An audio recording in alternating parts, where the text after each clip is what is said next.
Okay, so I guess before I start tearing into this, I may as well go over the few good elements of this DLC, mostly so I'm not being completely negative in this video.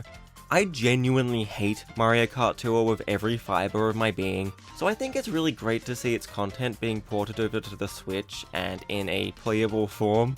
In fact, the 3 Tour original tracks that have already released are pretty good. The city tracks have changing laps, which incorporates all the variants from Tour, and Ninja Hideaway is actually a really great course, with complex layered design and even good visuals for this pass at least. And yeah, it's 48 tracks, so at least there's a meaty amount of content to look forward to. And I mean, yeah, I get it, Nintendo really doesn't want to make a Mario Kart 9 because they're greedy. So I think it's a pretty fair assumption at this point, and even beforehand, that a fully fledged sequel will not release on the Switch or anytime soon, regardless of this DLC, so getting more Mario Kart content, even if it's mid, it's still better than getting nothing at all. It's better to get this than have to wait 4 years or whatever until Mario Kart 9 actually comes out and have nothing. But I don't know, the fact that saying this is better than nothing really isn't that much of a compliment now that I think about it. Anyway, I'm genuinely confused to why there isn't more controversy surrounding this DLC, if only for the fact that it deconfirms 9 coming out anytime soon. I mean, yeah, there's definitely some controversy, but it's without a doubt the vocal minority, and it's definitely a popular belief that this is somehow good, which I can't disagree with anymore. I need to just really stress that these tracks are not new. And yeah, okay, they're retro tracks, they're not supposed to be new, but that's not what I mean. These tracks are just ported in from Tour, and I'm very confident in believing that the 2 tracks that aren't in Tour were developed for it in mind. And even the off chance that they weren't, it's undeniable that they have the same downgraded visual style and design anyway, so they're effectively Tour tracks. They don't even come anywhere near in terms of visual quality as the base game's tracks, obviously considering they're just remastered, lazily ported in tracks from Tour. They do look a little better, of course. They've been touched up and remastered a little for the Switch. The track's grounds have higher quality textures brought over from the base courses, and the lighting makes it better. But they look very simple and basic, very polygonal, very plasticky, very 6th to 7th console gen, and it's very jarring to see these compared to Mario Kart 8 and its DLC's tracks, which look stunning even to today's standard. It's day and night in difference. I also don't really think that these are well remade or reimagined courses whatsoever, nowhere near the level of quality of 8's retro tracks. With the possible exception of Choco Mountain, none of these tracks are upgrades from the original versions for me and definitely do not replace them. Sky Gardens, for instance, is a massacre of a remake. It looks nothing like the GBA version, and it's one of my favorites from that game. It instead turns up being a worse version of Cloud Top Cruise. Coconut Mall, while reluctantly I'll agree that the visuals are a bit better than the Wii version, besides the vibrant colour palette, it's a bit of a downgrade overall. It lost the moving cars in the car park, which feels very weird and makes it lose a bit of its identity. The half pipes have been half removed, which is funny because it's a mechanic in Tour but not 8. And you know, they could have probably reworked it for the anti-gravity sections, which, well, obviously there's no anti-gravity in any of these tracks either. And I highly doubt, you know, because these are Tour tracks, that the remaining selection will have any as well. The whole main mechanic of 8 will be completely absent in half of all of its tracks by the end of its life cycle because Nintendo cheaped out and just handed us glorified mobile levels instead of actually new well-designed courses. Okay, yeah, it's still 48 tracks. Sure, it may be a little downgraded, and okay, maybe it is Tour content, but it's still 48 tracks, which is supposedly doubling the amount of content in the base game for a fair price, right?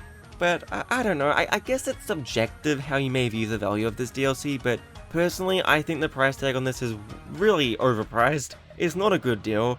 Maybe it's the regional pricing, to be fair, because I reluctantly paid $37.50 for this, which is insane considering, as I said, it's Tour content, which may stress is the free content from that game, the only free content from that game. And now Nintendo's charging nearly 40 AUD for this, which is definitely not worth it in my eyes. Truth be told, $25 while still maybe being a little more than what I think it's worth sounds a lot better, and of course you can get it for free through the expansion pass. But even then you'd only be renting it, but you know what, I'm not even going to tackle that topic here. But just to me, people are claiming that this is a steal But I can't agree with that whatsoever, especially when it's in the form of drip-fed content over a period of 2 years.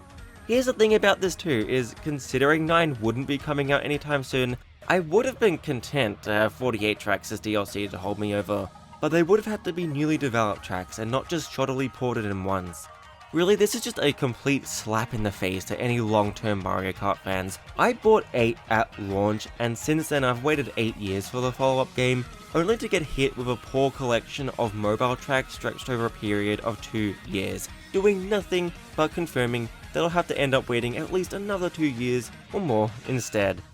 And that brings me to the whole Mario Kart 9 thing, which I really need to go over, I can't just ignore it. Even last year I was saying that 9 probably wouldn't be releasing for the Switch because, Nintendo wants to ride on 8 Deluxe's success and not interfere with it. And I still stand by this, that Mario Kart 9 will probably be releasing on the Switch too, hopefully, as a launch title, because especially if it's backwards compatible, they can't really do an 8 Deluxe, right? But there was always that little bit of hope, just that small, tiny hint of a chance that I could be wrong. Hell, even the start of this year with all the rumors, I couldn't help but get a little bit optimistic. But no, of course not. This booster course pass does nothing but act as the final nail in the coffin for any possibility of 9 coming out anytime soon. And best case scenario at this point, the Switch 2 comes out early 2024, and it's a launch title, which still would mark a decade gap between mainline games, depressingly enough. And honestly, even if this were a perfect DLC pack, I probably still wouldn't be able to fully enjoy it with that looming thought that it, deconfirms 9.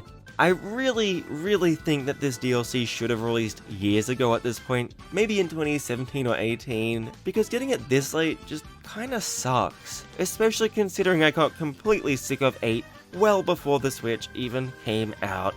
But here's the really weird thing about this, and I alluded to it before, I have a really unpopular opinion for whatever reason. And in terms of the DLC, there is a disturbingly large number of people out there that would genuinely rather have this DLC over a brand new game, and I can't even begin to wrap my head around that.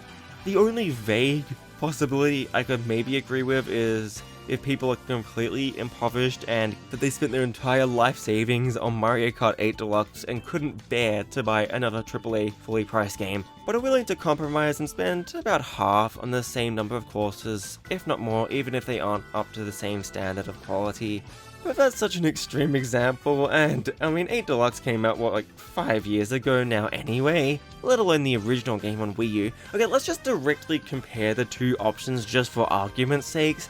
On side 1, the DLC, we have $25 for 48 remastered tour tracks.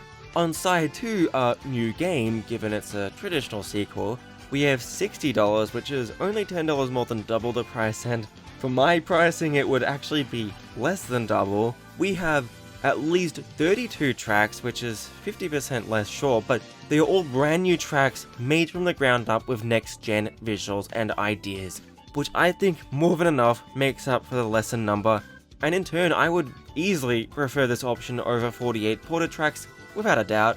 And on top of just tracks, we have new characters, new karts, new modes, options, battle modes, online, etc. New gameplay and physics, new mechanics and ideas, new items, new music, new graphics, new absolutely everything, because it's a new game. I'm sorry, but how exactly, in what universe, is getting this DLC somehow better than getting a new game? Now, a massive rebuttal I see for not getting Mario Kart 9, and yes, this is another completely terrible take that I can't even comprehend why people are under this impression, is how it would be redundant and unnecessary to make because of 8's existence. It seriously grinds my gears every time I see people say this online. Something along the lines of, "It's Mario Kart, what more could Nintendo do to the series? What's the point of having the same game again? Yada yada yada." And not to be rude or anything, but do these people not have imagination? Do they just expect every single Mario Kart game to be the same exact thing? And it's definitely not even representative of how the series is as a whole, with the slight possible exception of 7 to 8, if even that. Every Mario Kart game stands on its own 2 feet and stands out from one another. They all do something different and unique, and even if 9 were a completely vanilla sequel, wouldn't The prospect of having new characters, tracks, items, mechanics, a new engine and physics, new modes, ideas, new everything, as I already said, warrant wanting a new game? Especially after waiting nearly a whole decade for one? And that's not even touching on the possibility of seeing something new being brought to the table. A single-player story adventure mode like with Diddy Kong Racing or Crash Team Racing. A mission mode like with DS or Tour. Dynamic and changing tracks like with Sonic Racing Transformed. More Nintendo characters and courses like with 8's DLC, or even just a dedicated Nintendo or Super Smash Kart. There's so much Nintendo could do with Mario Kart, and I just don't understand why so many people regurgitate this same terrible opinion. No one says this about any other franchise, so why is it suddenly an issue of Mario Kart? Why would Mario Kart 9 be the same thing as 8? How couldn't Nintendo possibly improve from it? And even if they couldn't, why are so many people content with a Wii U port? And on the note of Nintendo Kart, why can't we say something like that instead? Or any racing game for that matter? Even without Mario Kart, there is zero reason why Nintendo couldn't give us our fill of racing games, right? Like Diddy Kong Racing, Excite Bike, or F-Zero, right? This one remaster has done nothing but stall a whole console generation from any new Nintendo racing games, and I despise it. Honestly, I don't even know how to feel about Mario Kart anymore. I've been kinda pretty burnt out and jaded with this series as a whole for a while now, specifically with 8. And maybe this is a little extreme, but I'm now at a point where I kinda just want to drop it in entirety, including making videos on it, and to be transparent, this DLC is 100% the trigger for that. I'm sick of being stuck with the same game for 8 years, a game of which I kinda hated at launch, and while I've come to appreciate it more over time, that alone may explain a lot to why I'm so done with this franchise and why I hate 8 Deluxe in this DLC so much. Just to be real, I am not making any more prediction videos or updates on this DLC. I know I probably should, considering the views I got in the video last month, and I probably will lose subs for this video too, but I can't force myself to make more videos of a DLC pack that I despise with a burning passion. All I'll say for any future predictions is they're Mario Kart Tour tracks. Well, okay, to be fair, even if I wanted to continue making prediction videos, I can't. Or at least there's not much point in doing so because most of the tracks have been data mined and leaked anyway. So, not to mention the ample amount of data mines from Tour itself, so it kinda just destroys the whole speculation element for me. Anyway, I don't want to say I'm completely done with Mario Kart. I probably will still make videos on it, to be fair, but I will say that I'm not exactly keen on making them anymore, at least until we actually get news for the next game. Anyway, yeah, thanks for watching. Please let me know down below your opinions and thoughts on this DLC, and yeah, that's it. Subscribe for more videos like this maybe, I don't know, goodbye. Watch my Sonic video.